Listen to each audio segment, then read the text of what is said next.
there were so many hand grenades and rocket launchers, and even they put bombs after they left the terrorists. They hide bombs that they know that we are coming, that they can explode. Ik sta hier in Sderot, een stad tegen de grens met de Gazastrook. Normaal gesproken een bruisende stad met zo'n 40.000 inwoners, maar op dit moment een spookstad. Zo'n 90% van de inwoners is namelijk gevlucht. Wat doe je als je moet vluchten? Je laat je huis achter. En dat kan niet lang goed gaan, dacht Yael Avram. En daarom startte zij een bijzonder project. Samen met vrijwilligers maakt zij hier in Sderot huizen schoon. En dat blijkt soms keihard nodig te zijn.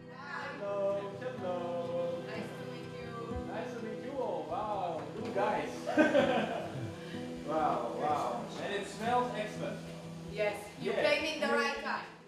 There was also a group from Urk, right? They were amazing. I just told her they took all the hardest houses. Really, there are people that we telling them that we cannot do it. They need a company that have money because we don't have the good mask or everything. There is a lot of bad smell and animals and everything. There are people that animals got into their houses, cat and mouses and everything, and it's not for us. It's like too much for us to do. So Andre and his friend, I gave him the hardest houses. They came, took out the fridge, everything, clean it. It was amazing. I don't have a team like that anymore, I have to say.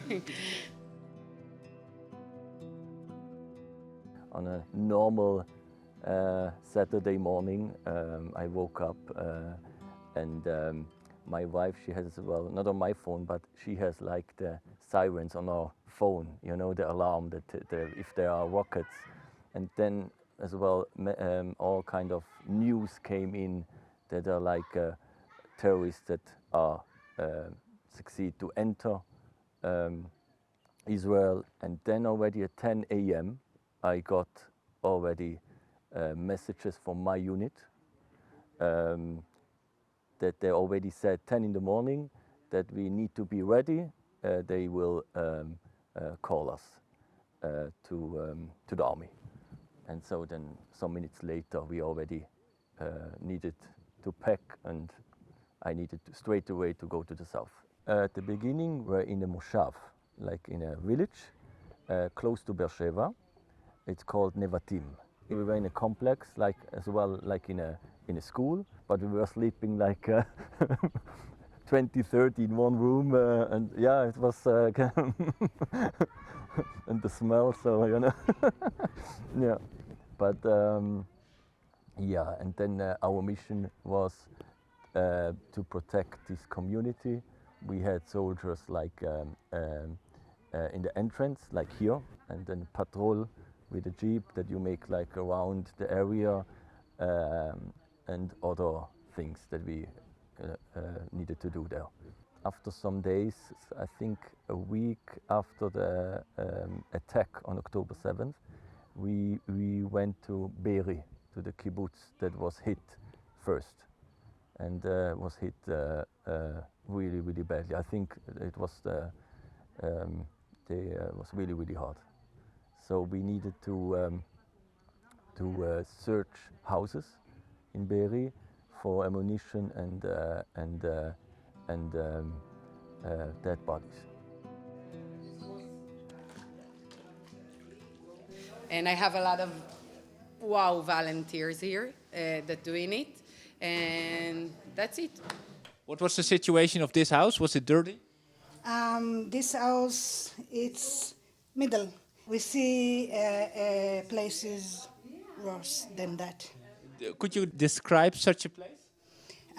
We went to a house that the family got Qassam in their house, and the electricity was stopped 4 days, something like that, and all the food in the refrigerator start to have a new life. And the smell was, I can't describe it. The smell was like a dead body. and it was awful, but in the end, we cleaned. We had a little smell of home. It was satisfying, absolutely satisfying. So the refrigerator full of bugs and worms. You see all this? This is worms. If you can see. Some of them are alive, some of them are dead, but it's all worms. We picked here. And this is the after the clean. So we want them to come back to another place from the trauma, like not to the same place when they left the house, because you getting into houses and you see like time was frozen. So we want to give them also physically, but I think more mentally, to come back to you spoke about the smell, to come back to a nicer place and cleaner into the soul, like not at the same place you left when it was. And that's how we came with this idea. Like a brother called her and tell her, I came into the house and everything is with the zvuvim, I don't know how to say it, flights, and all the house, we left the food for the kids on the table. We just went out of the houses.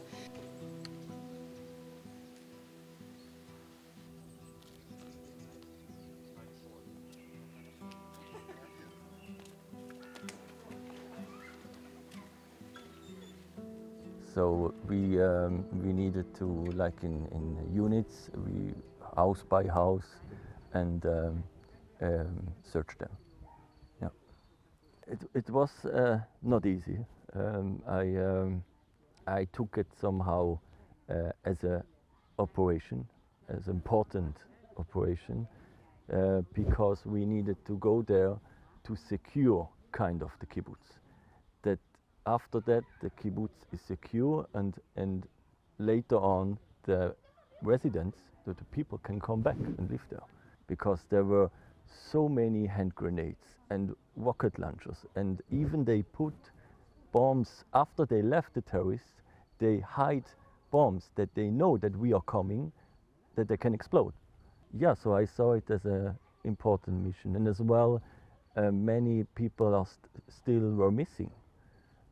So some of them they were kidnapped, and some of them they were burned alive, and nobody were found them, or body parts. We were doing, searching houses, and there were still. The thing is that the most of the Israeli Jewish bodies, they were already taken from there, because we were not the first unit that came there, but there were still many terrorist bodies dead everywhere in the backyard, and yeah, that was tough. But and what was really and many houses were burned down, the whole houses with the bunker, and what was really hard as well, that it's still like sometimes it comes like a backflash, is the smell that I've never experienced, that from all the dead bodies and the blood that was everywhere. Like in every house that we went in, there was blood, and this strong smell. And it's hard. You go in, and then you're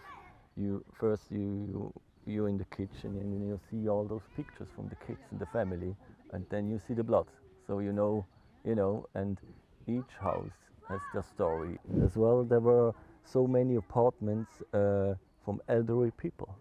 You see how they took some of them, they killed them, or they took them hostage, and you still see the walking from and all the some of them, they had these machines to breathe, and everything was destroyed. And then you try to be like on a mission and not to get too emotional, because everybody's to take it serious, but still we are humans, and and you see, Be'eri was still, it's one of the nicest kibbutzim that I saw. It's like paradise. It's unbelievable. Such a nice kibbutz and everything green and I felt like